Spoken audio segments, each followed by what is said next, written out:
welcome to Bitstorm, a comedy game design podcast by two guys who know nothing about comedy nor game design. I'm Ben Slinger, and with me, as always, is Trevor Scott. Hello, dear listeners. Hello. We've got Vincent Price in the house tonight, narrating Bitstorm for us. So tell us, Mr. Price, what are we doing today? Well, it appears that we're going to be taking random words and converting them into game designs using a random generator thingy on your Discord thingy. You'd get an adjective and a noun, you'd take them each, throw them at each other, and convert them into video James? Exactly. Your good friend, Video James. Let's jump right in. 3, 2, 1, click. Premature postscript. Medium anticipation. Medium anticipation. So I'm thinking medium as in like a spirit medium. Yeah, that's where I was going to. Although I did like the idea of just sort of anticipating something. Well, they can be a kind of okay spirit medium. So they can be a medium spirit medium. They're a medium. Medium. And they prematurely... extra medium. Okay, they prematurely, say a bunch of stuff that turns out like they have to kind of backpedal a little bit. Well, I kind of premature postscript. Mm. I kind of like the idea of that being around someone who they think is dead. They prematurely think someone is dead, but they're not. Okay. And however that plays out of them sort of getting debunked or Okay. So in the vein of your Sherlock Holmes, in your vein of your Doctor Who, you barely ever put in the shoes of, say, a Sherlock Holmes or something like that.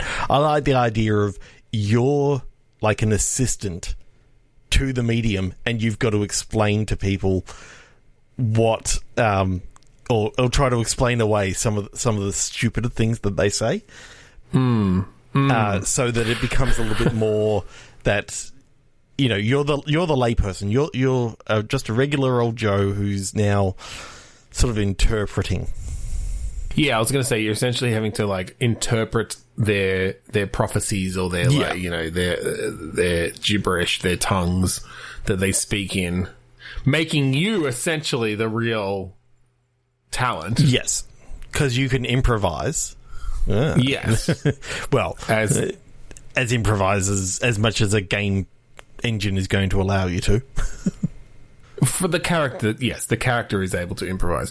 So is the game then around these interactions with marks as such or customers? Yeah, but I'm thinking that it's not like Psych, where the whole thing was obviously they knew that they were a fraud. This right. medium thinks that they literally have the gift, and you're the one who sort of... Wait, if they're a mediocre spirit guide and you are interpreting them, does that make you the medium?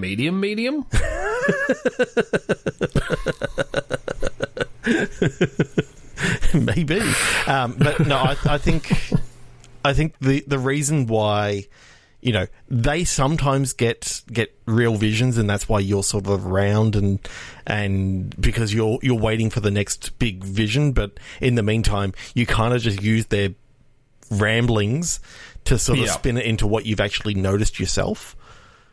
Yeah, you're essentially cold reading people or potentially warm reading them in that you're using information you know about them to make it seem like you are that this is coming through the spirit world. Yeah. Now, I kind of like the idea of, on their main job is, that they have people come into the shop and all that sort of stuff, and then, he kind of translates for what the medium does, but occasionally they get called in on cases for for like a local PI or something like that. And it's like just a way of making some extra money on the side, and it's also where, you know, something that happens in the shop, you know, sort of intersects with like the PI case, and then it kind of all comes to a head when... How serious do we want to make this? Because I could think of some interesting relationships between the medium and their interpreter, or their medium, that could like be quite an interesting dramatic turn to have. Or it could be sort of a more whimsical, comedic, wackier sort of thing, in which case having that level of drama is probably not as useful. I'm thinking not so wacky that it's like Sam and Max wacky, but just on that, maybe... So it's got some like dark humor, but so it's, sort but of it's maybe generally even, more realistic and dramatic. like the dig is funny. I think that's the sort of tone where it's like it's somewhat serious, but there's also comedic moments, and it's the Marvel films, you know. Or like if we're sticking with adventure games, like the Broken Sword games or something, where there are moments of humor and slapstick, but the story itself is generally a dramatic story. Or the Gabriel Knight series, where, you know, where sometimes you have to use a comb to get cat hair and make a mustache and glue it onto your face. Yes. But in general, you're like trying to find the secrets of the Knights Templar or whatever. Yeah. I forgot about that puzzle. It's the notorious one. Like, you have to... you have to, like, stick the glue to the fence or something so that... and then when the cat goes through the fence, it, like, gets... Yep. You get the... anyway, it's ridiculous. It's just very adventure gamey. Oh, yeah. Very adventure gamey. So, is the spirit medium a child, perhaps? Just because that creates, I think, an interesting relationship then... and there's this sort of potential exploitation of your character. Sorry, not of your character, but that your character is potentially exploiting this child, whether it's your own child. I think it's got to to not be super fucking creepy. It's got to be your own child. I mean, you could have a situation where you're the guardian of this child. You're a role model, and you know this is you're a big brother. Yeah. Sturdy wings. This is your little. Yeah, no. Listen to Comedy Rewind, where we talked about role models. Yeah, okay, it can be your own kid. So something happened. There was some accident in the past, and your kid like got hurt, and ever since then has only been able to, you know, essentially, they're disconnected from the world and speak in tongues.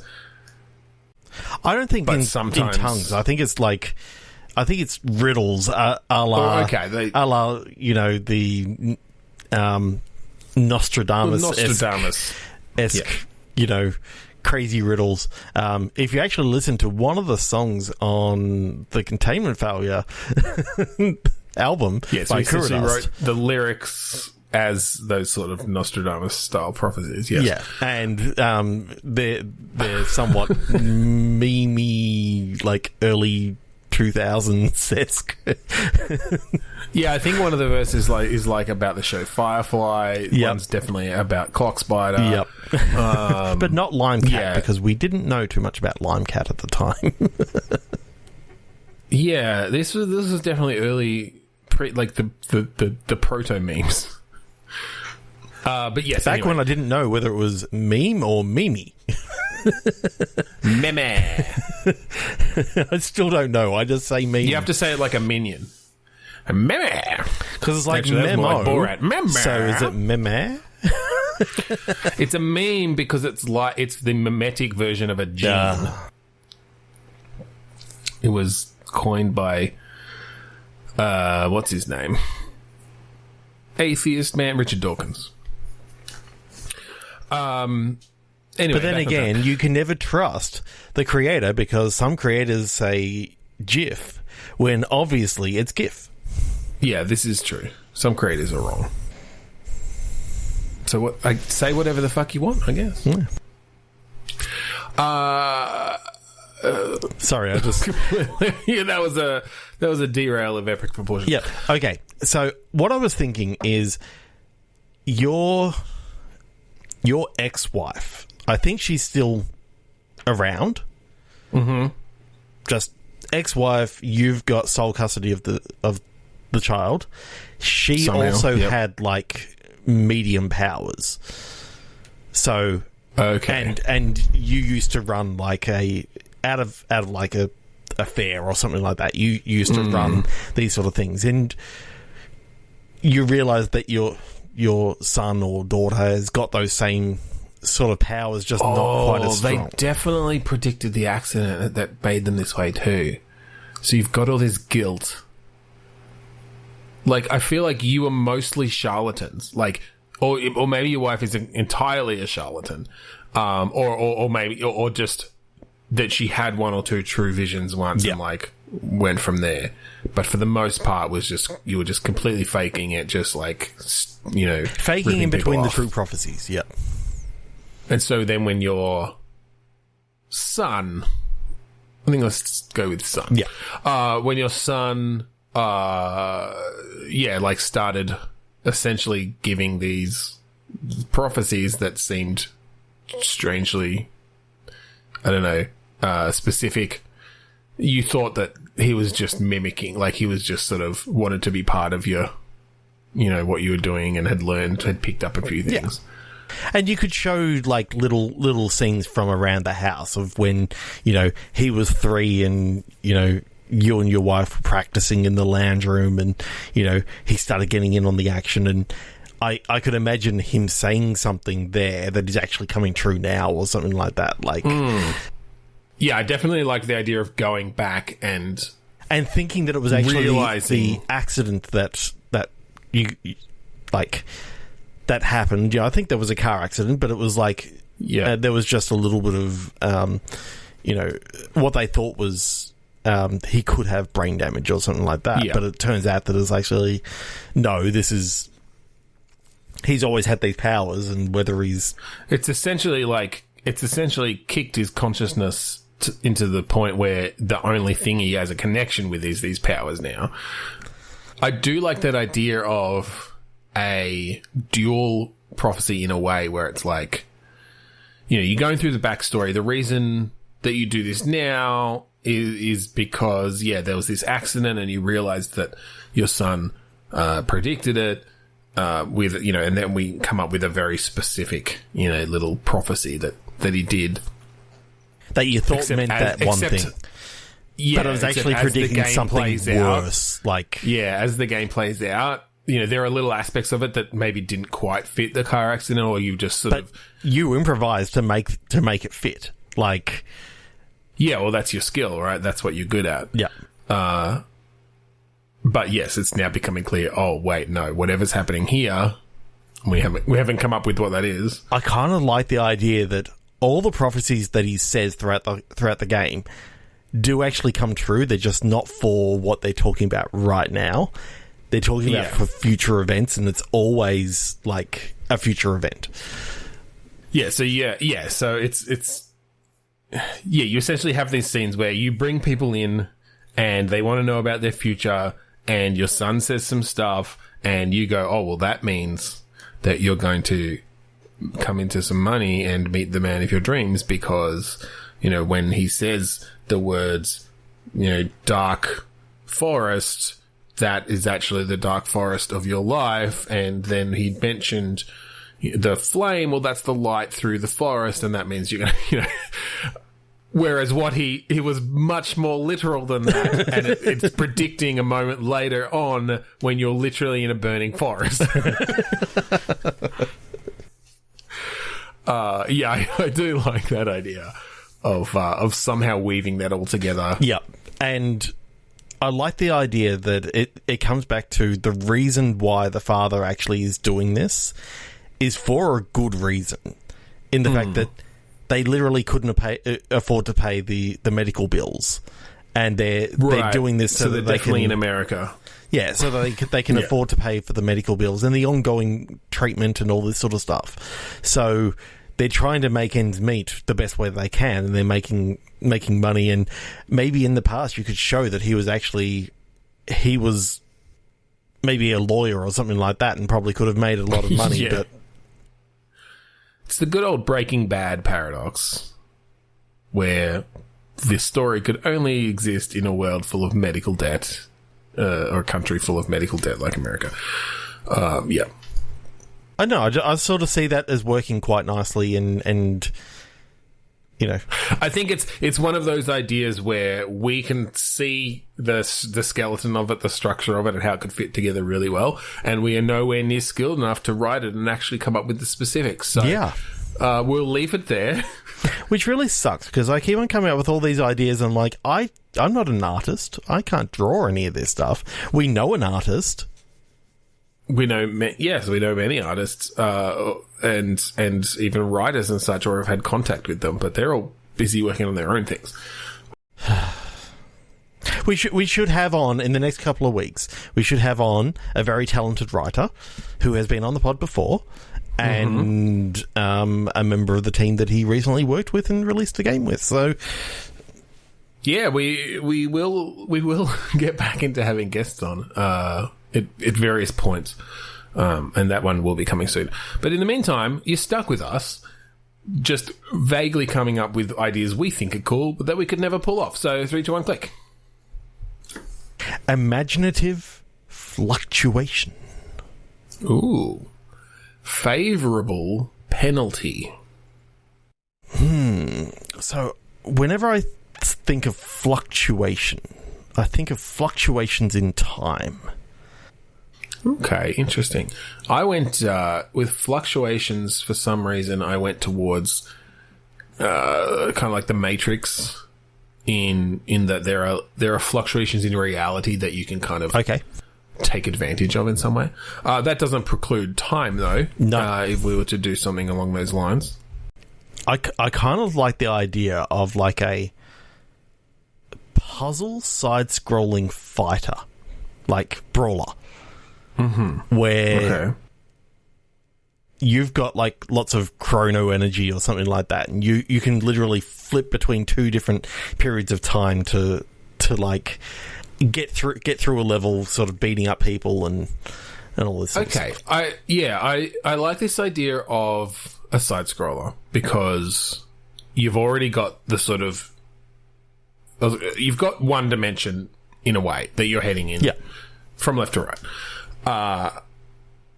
And I was kind of thinking something along the lines of, because we were talking about the Matrix and like maybe being inside a computer program, maybe the meta thing here in a way is that your character knows they're in a side scroller and somehow has access to not necessarily the code itself, but like the event history or something. Ooh. So when certain things happen, you've almost got like a timeline that comes up to show, you know, you killed an enemy here, or you fell in the, you know, or it could even be, I don't know, I'm not sure exactly how we'll use it yet, but some sort of visual representation of your past that you can then alter in some way, or at least go back to redo, or I was actually wondering if you could, because of imaginative is one of my words, I was thinking, what if instead of fluctuating through time, you can like flick into someone's imagination and beat them up in their imagination. So there's just something about like being able to like hit someone in the face. Is this a Freddy Krueger situation? And well, I'm thinking you're sort of going through, sort of sneaking through, and then you hit someone in the face, and you launch into their imagination, and it goes into like, you know, so like a violent psychonaut. A dream space of of literally what they're thinking this second as they're getting punched in the face. I don't know.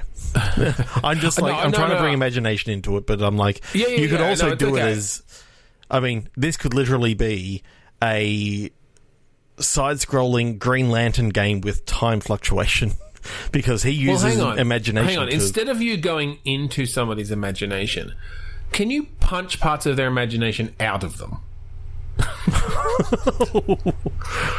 So you do like a big uppercut and like fucking fairies and rainbows come out their head, right? Because that, for whatever reason, is what they were imagining. But the rainbow now is a pathway that you can go along, like that you're somehow utilizing what they imagine. Yeah. Violently manifesting it in the real world. So I suppose my other question would be, can you get a power at some stage that allows you to see what they're currently thinking of? I think you almost need that from the beginning, or at least get it very early on. You could maybe do a level also where you don't know what's coming before you punch the imagination out of them, but... Oh, they think of bullets. Bang! I need bullets right now. Well, yeah, I think that's always where it becomes is that the loop in a way is making them think of something so that you can punch that out of them into the real world. to the point that you don't look behind you. There's a ghost. What? Bang! Oh shit! I punched a boss into the room. Yeah, it's like that old thing. Don't think of a pink elephant. They think of pink elephant. You uppercut them, and suddenly a pink elephant launches into the air and hits their buddy and crushes them. And they've taken it too with one hit. I think this idea of essentially somehow altering what they're thinking of, so that you can just. I just love the visceral idea of punching someone's imagination out of their head. Like, there's just something weird there, or fun there. And so it could be things like, oh, you need something to get to another level, so make them think of a crate, I guess. That's boring, but make them think of cheese. And then you get a ramp because it's like a big piece of cheese. The big piece of cheese. Yeah, I don't know. 3, 2, 1, click. There's a great idea there that's very hard to bring into reality. Someone punch me so it comes into reality. All right, 3, 2, 1, click. Largest workstation. Photographic chair. So, I mean, largest workstation makes me think of some sort of AI computing, like central mainframe AI, the sort of almost the more retro idea of what an artificial intelligence might look like. A HAL 9000 or whatever. Yeah, basically, yeah. What are you doing, Dave? And what was yours? Something cheer? Photographic cheer. Are you a photojournalist? Is this just the catalyst moment when this AI became sentient because everyone was celebrating because they developed an AI that could beat the grandmaster at chess? It wasn't actually sentient at that point, or a true artificial intelligence, and everyone's celebrating, and someone shakes up the bottle of champagne and sprays it everywhere, and there's a great photo of the moment, but the champagne seeped into the circuits of this thing and is in a very Electric Dreams kind of way. I was going to say, if you didn't mention Electric Dreams, that was what was running through my head right that second. That is literally the plot to Electric Dreams. That's a very niche movie. Fucking love that movie. Well, I mean, the champagne, yes. Together in Electric Dreams. The songs are the best part of that movie. We'll always be together. I was just grooving on it. Fucking love that song. It's a great song. And it's a movie from my childhood. Horrible movie. I look upon fondly, though. Yes, I don't think it's a good movie. It did not age well. No, I guarantee it did not. But, okay. The song did, though. The song is a banger. we rip off Electric Dreams. Mm-hmm. It's maybe even that to bring the photograph into it that someone realizes that shit's going weird. So did this happen like in the 80s and it's now like today? So it's many years later. Yeah, and okay. So it's a matter of you finally find like the old newspaper article or something where they because I do like the idea of you being like a Byte magazine. I do like the idea of you being a photojournalist and you're looking into why in the 1980s there was all of a sudden like a big jump in technology.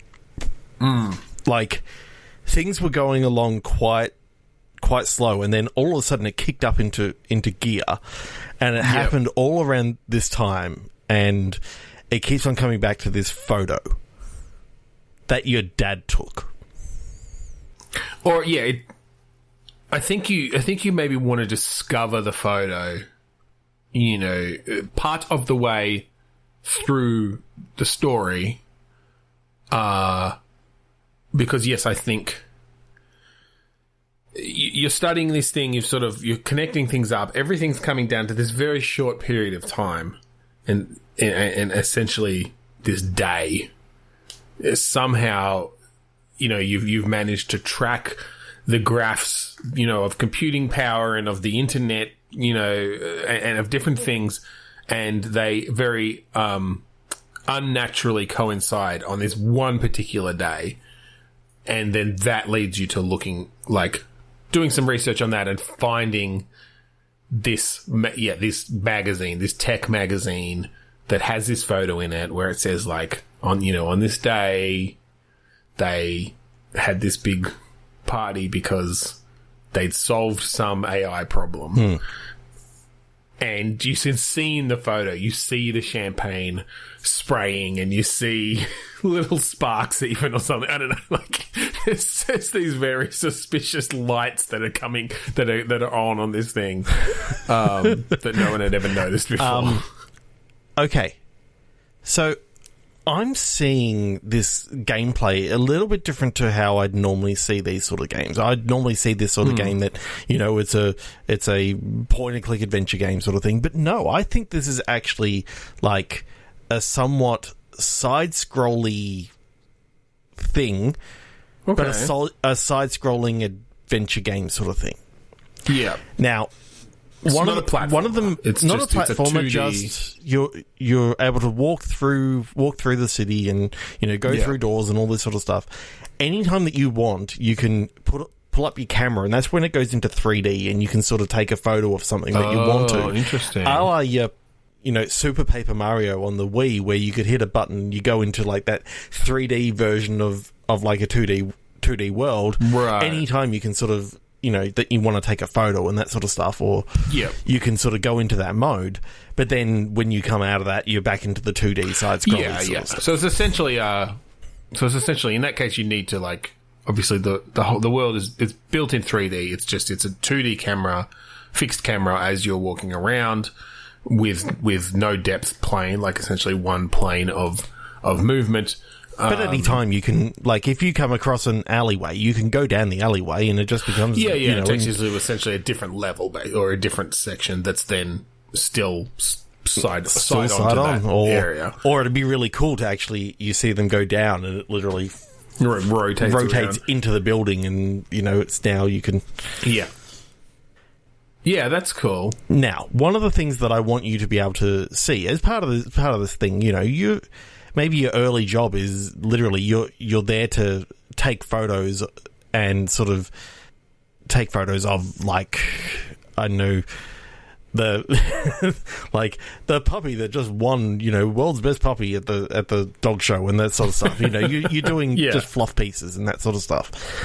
And then you stumble across this thing and you start thinking, this could be my moment to... Yeah, do we follow some of the tropes then of this sort of struggling journalist who can't get onto the good stories? He's constantly put on the fluff pieces by his editor or whatever.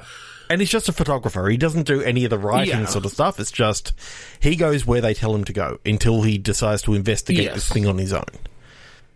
Maybe he's got a journalist guy that he works with. Well, I was going to say, then I think you've probably got a couple of journalists. I feel like there's the one who is also getting put on these fluff pieces, and together they're sort of commiserating on why we always put on these shit pieces, like how do we get ahead? And then you've got like the high-powered journalist who is on these larger cases, and you want to work with them. I'm just imagining that all the guy that, you know, is won heaps of Pulitzer Prizes and all this sort of stuff, all he wants to win, or all he wants to do, is like just one time the world's largest cookie. Just, you know, something easy. Well, yeah. Like, I feel like we're derailing it a bit if we bring it into that level of. I'm not saying that you're going to work with him. I'm just saying that he'll do this as long as the next time that, like, one of these things comes up, like world's largest cookie, or, you know, a good old fashioned fluff piece, that he's involved. Because, all right, well, maybe that's a way to get into the story part. Maybe that's a way to push the story forward. Then is you go on one of, you know, you're on one of these fluff pieces with Terry, who's like the other kind of downtrodden journalist, and he does the interviews and, you know, writes up the pieces, and you're there taking photos, and you're always stuck on these jobs together. And you know, do a bit of exposition around that.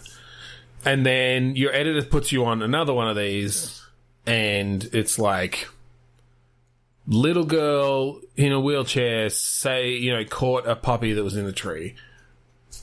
And you get there, but instead of Terry, it's the gruff guy from The Office who it's the high-powered journalist. Yeah, I think he's going to be super, super gruff when you first meet him in the office. And then when you see him here and he's like, glad to see you here. Oh, look, there's a girl with a puppy.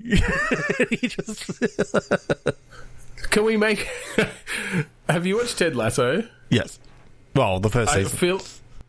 I feel like he's a Roy Kent type. Yeah.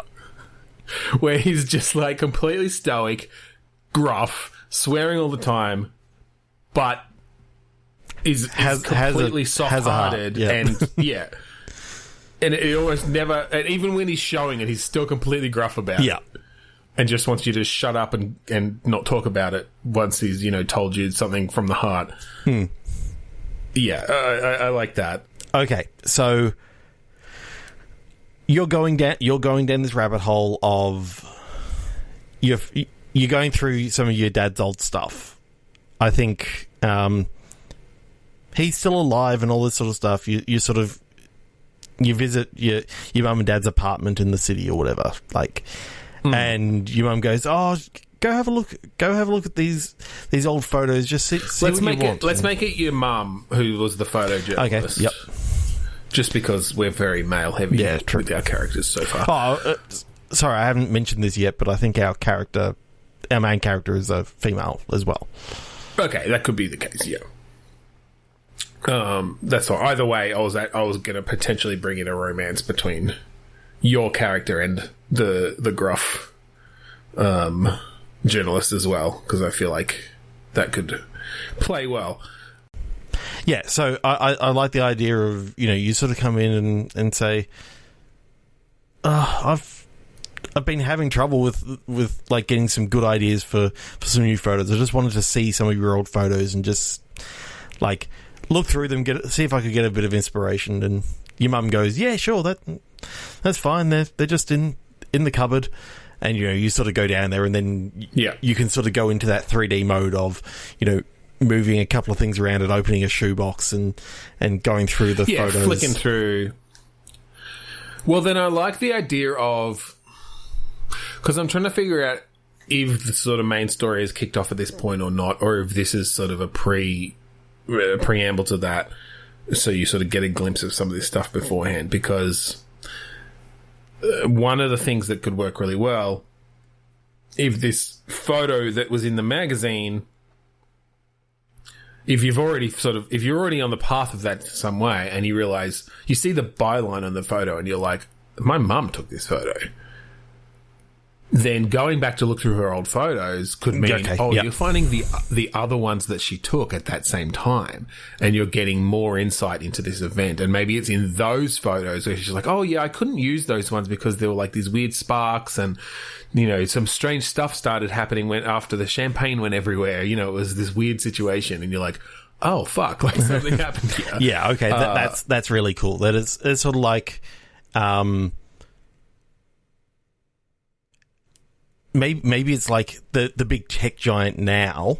It's like a photo from their early times, and their early history, and you just happen to see, a la the Steve Jobs-esque character at the top and all this sort of stuff, and these massive people, and then as you said in the byline, you actually see this photo was done by your mum, and like. We can physically call it out that, okay, it's cool. She just wants to see and find out more about what actually happened that day, because she just thinks it's cool that, her mum was involved in... Well, yeah, I think by this point... So I think what has to happen is you have this story with... We need some fucking names. What's the gruff journalist? Well, let's just... He's Roy. Let's make him Roy. Yep. Or Ray. Ray, fine, Ray. Just change a little bit. Just a little bit. Yeah. Ray can't.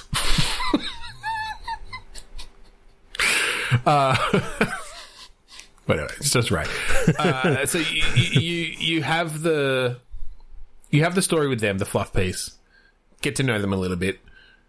But something in that story leads you to an actual story around this tech giant. Mm-hmm. So maybe it's not the girl in the wheelchair who captured this thing or whatever. It's like, I don't know, it's someone who's made it big on social media from the local town or something for doing something cute.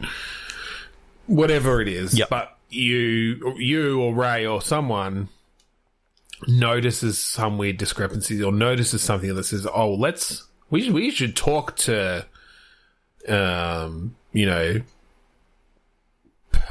trying to come up with a name for a tech company that makes sense. That isn't something that already exists. Yeah, well, this is the problem. There are so many. What would be something around... I'm just thinking that it's like... Here's the path my mind went down. I was like, okay, something like Facebook where you're kind of like journaling something. Journaler. No, that doesn't sound right. It's kind of like a diary. Oh, and there's the whole thing of like taking out some of the letters. Maybe it's like diarrhea. Diarrhea. It's a diarrhea. Wait, no, it's not diarrhea. Oh, God. I was thinking... No, candy. Like... Sure. Yep. Have you got it's your with latest... a K. Candy phone? Like, all right, Candy Comp, KK. Don't add another K. Candy computer and keyboards. They follow. The keyboard is spelled with a C.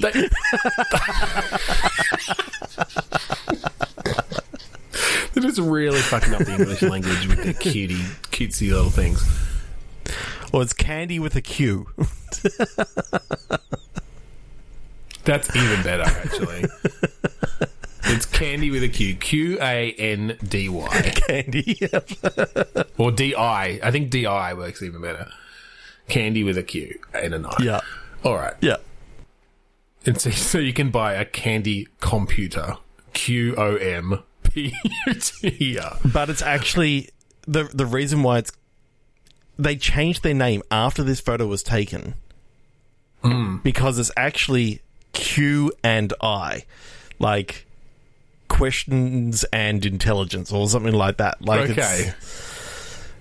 So, or is it around like? Is it the founders or something? Like one started, it was like Quentin and Isabel or something. Yeah, and now it's got something to do with like candy with a Q and an I is actually the name of this like AI. Now. Yeah. Well, and I think not to jump too far ahead into spoilers of the story we haven't written, I think at least one, if not both, of the founders are dead, and and the AI has been essentially simulating them for years. And they're sort of just known as these, reclusive tech billionaires. Yeah, and obviously their Siri-esque, character is literally you talk to Candy. Oh yeah, you actually talk to the AI. It's like all encompassing, and because it can talk to because you can numerous have people, some really interesting things there where, because of course Candy works as a name. Like that's actually the perfect like name for this company. Yeah. And so everyone is like asking Candy on their phones, like, Candy, what time is my meeting? Yo, Candy. Not knowing it's not hey Candy, it's yo Candy. It's yo Candy. Because they just have to be as cringy as possible. Which makes sense. Like, that's perfect. Yo Candy. What time's my meeting?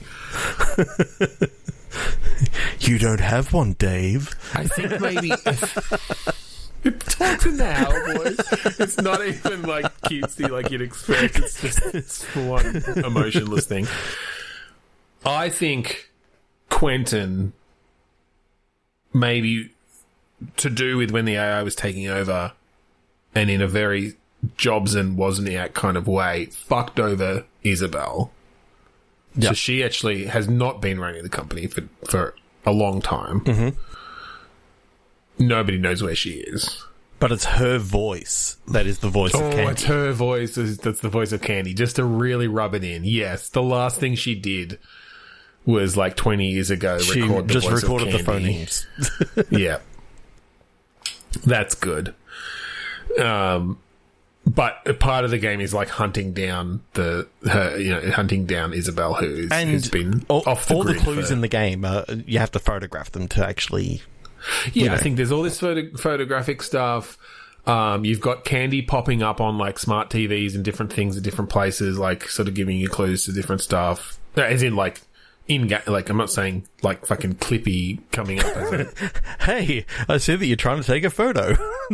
Oh, or it's like, hey, I see you're trying to play this video game about me. Here's a hint. The camera is actually a Candy camera as well. Like it's one of those digital SLRs that are connected to the to the network. I was going to say it's like a Canon with a Q, and then I realized, wait, that's QAnon. Maybe no. No, okay, yeah, it's a Candy camera.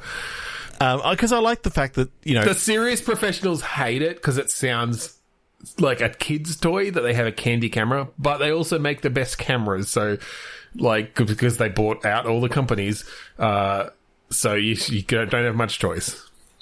There's got to be like the equivalent of like your Hisense or your Sanyo like, or like the lower tier company, because obviously you're not going to have only one company building these sort of things, but no one really uses those. What do you just mean? Yeah, I mean, and you Google to your Apple to your I don't think Facebook, or I don't think there's another big thing like it. I think there's only tier 3 companies. There's a tier 1 company, and everyone else is tier 3 or lower. They've been so successful that they've just they don't let anybody get higher than. If they start getting to that level, they literally just buy them out, and they become part of the Candy brand. It's that whole Bill Gates in The Simpsons thing, just like buy them out, boys. They just destroy everything. Yeah. They destroy everything instead of keeping the shit. Yeah. All they want to do is stop them from competing. Oh, this is, I really like this story. I like the aesthetic of the side-scrolling 3D. I feel like it's not full-on noirish, but you've got a bit of that sort of neon lights. I mean, what I love about it is that you could actually start it out as like a dark, gritty sort of thing until, he comes across like the candy store and it's like the most neon bright thing. Oh, yeah. And it's like, oh, God, the bloom is just insane on the screen. Like, Candy comes up on your screen and says, like, would you like to turn the bloom down? But yeah, I like the idea that it's just a mystery that unfolds, and it's like there doesn't have to be anything sinister about it. It's like you're literally just researching this thing, and you find out that the reason why we've had all these big like leaps in technology is because of this AI. Like it doesn't have to have a sinister thing against it, well, unless it turns into a Matrix sort of thing. Well, no, I think I like playing with that. We can mess with that in a few ways because, I mean, there's definitely something just from a capitalistic point of view of the big all-encompassing tech company controlling everything. Yeah. But there's definitely some grey areas or area to play with there of, but this is all planned by this super intelligent AI with the end goal of like saving humanity from itself or something. Like, however that goes, it's like, I needed to get you up to the technology level. Like, I needed to put phones in everyone's pocket, or like myself. I need to put versions of myself in everyone's pocket so that, and now I'm going to flick the switch, which gives everyone free information to everything at all time, or whatever it is, right? Like some sort of beneficial goal to humanity. Now, whether that's misguided or not could also be part of the story, and it's actually completely detrimental to humanity and you have to try to stop it. Like, that could go either way, depending on how you write it. But I really like this idea, and I'm just... I know, to give you an idea of the scene that I'm picturing, well, I'm it's so weird whenever I say picturing. I suffer from aphantasia, so therefore I don't actually see images in my head. But I have a audio description of what it looks like. Yes. And so that audio description of what it looks like, or what I'm picturing... I mean, we're a podcast, so it's perfect. Is a darkened street with rain streaming down on sort of like a 30-degree angle. Yeah.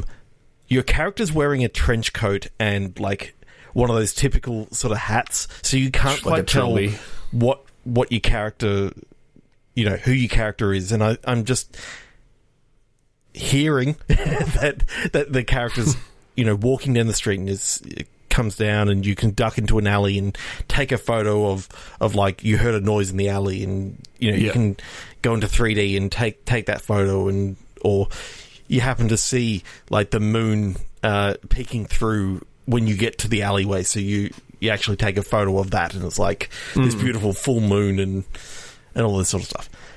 But then you come across the candy store, and it's like, it is bright. It's just... It's a beacon. It's a beacon. It's, as you walk past, it's got those bright magenta, cyan, yellow, all the bright colours that you really don't want in a dark noir.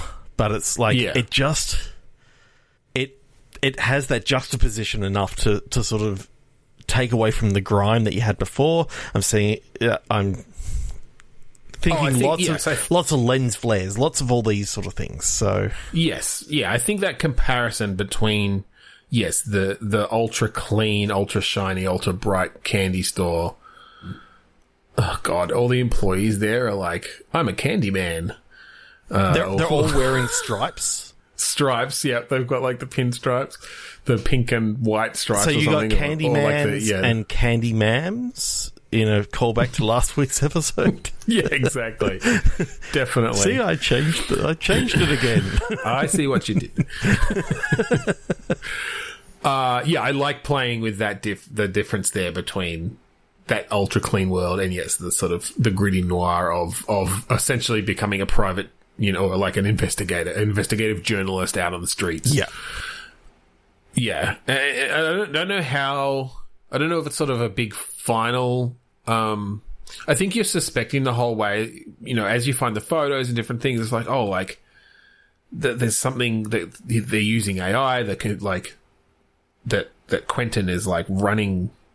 He's been utilizing different technologies, like how is he getting control of this or whatever. It's not until you finally make your way up to like the CEO's office of big fucking Candy Tower, that you go in there and there's nobody there, and then Candy comes up on the screen and starts talking to you and tells you that Quentin's been dead for 15 years and every public appearance, every whatever has all been completely simulated by Candy. I really like that idea on one condition. Yeah. As you're in the elevator, you hear a Muzak version of Electric Dreams. Yes, definitely.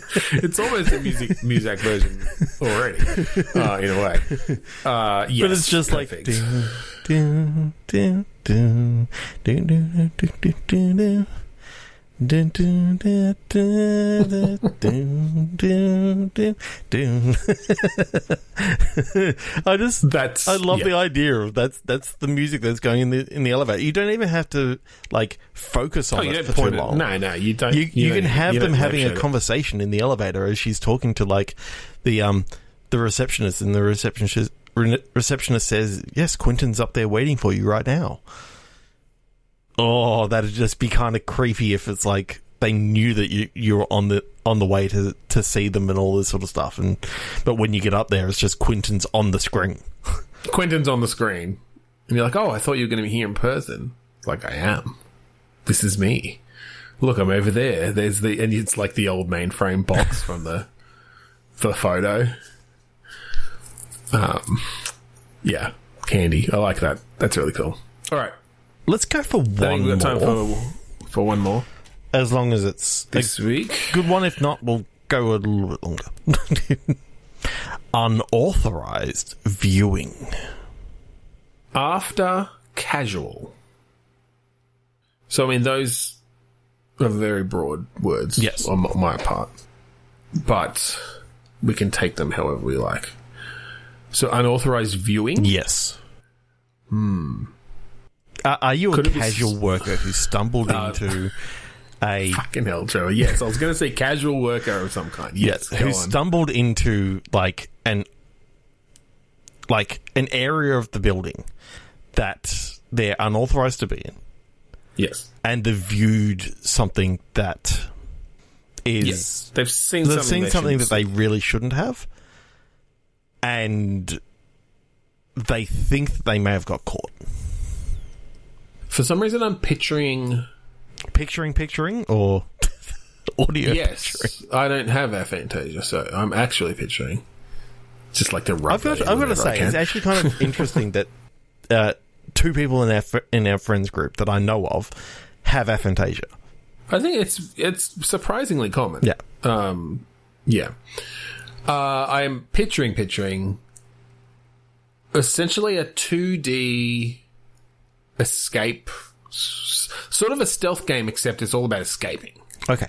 And I'm sort of, because I'm picturing sort of running around and like sliding into a vent, but then that vent, like, you've just got big black sections of the level, right? You've sort of got you can see that you're on the top level of something. You slide into that vent, and then sort of it fades in what you can see in that vent, and it like slides you all the way down or whatever. And then when you come out somewhere else, and you don't know where you're going until you get there. And so it's sort of this moment by moment figuring out how to escape this particular section without being seen.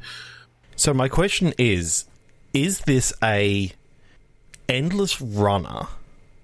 I'm going to say endless runner. That is, yeah. But you'll get where I'm sort of going with it.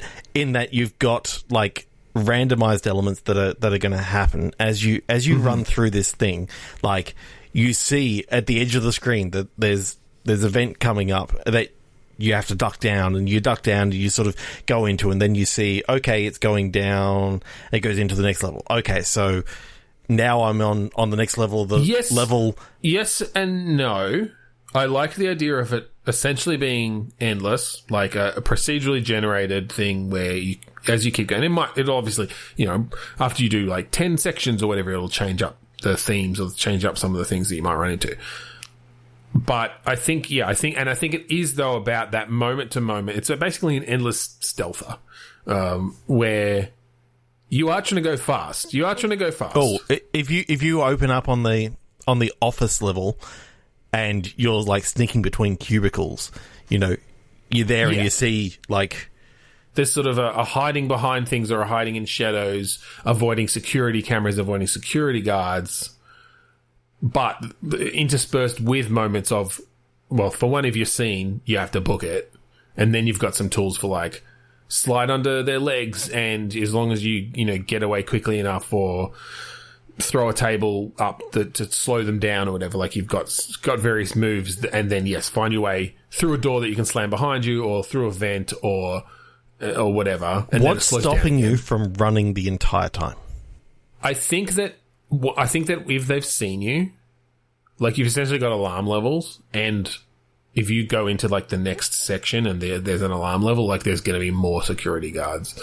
And if you don't do some stealth stuff and get that down, then it's just going to get essentially harder and harder with more and more guards and different things. Mm-hmm. And potentially they even start getting, like, using lethal force instead of just trying to, grab you or tase you or whatever, because they're getting desperate then. For some reason, this person's going to get away with this. For some reason, knowledge. I've got in my head right now the game Fez, in that you could switch between the different angles. I'm thinking because of you got, like, the 4 sides to the building, that there are some times when you get a choice whether you can flip to one of the other things if, like, the stairway is further down, say, on the opposite corner. But you're saying it, like, essentially teleports you to the end of that hallway because now you're at, like, that corner of the building. No. I'm not saying in that respect. I'm saying that when you get to the end of this row, you can choose to flip to this perspective, and it's basically you got 4 different. You can only be on flats of the building and that sort of stuff. Yes. But it means that you're you can essentially showing. I mean, that just gives you more to play with and gives you a very physical sense of this is the building and you're on. Because I'm thinking as you're running down the stairs, you get to the bottom of the stairs and it flips over to the other one. It goes down a little bit further and flips over again, and you could have some cool sort of 3D-ish stuff there, even though you're generally only playing on a 2D plane. Yeah. I'm not saying Fez in the way that you can flip it any time. It was puzzle. It's puzzle oriented.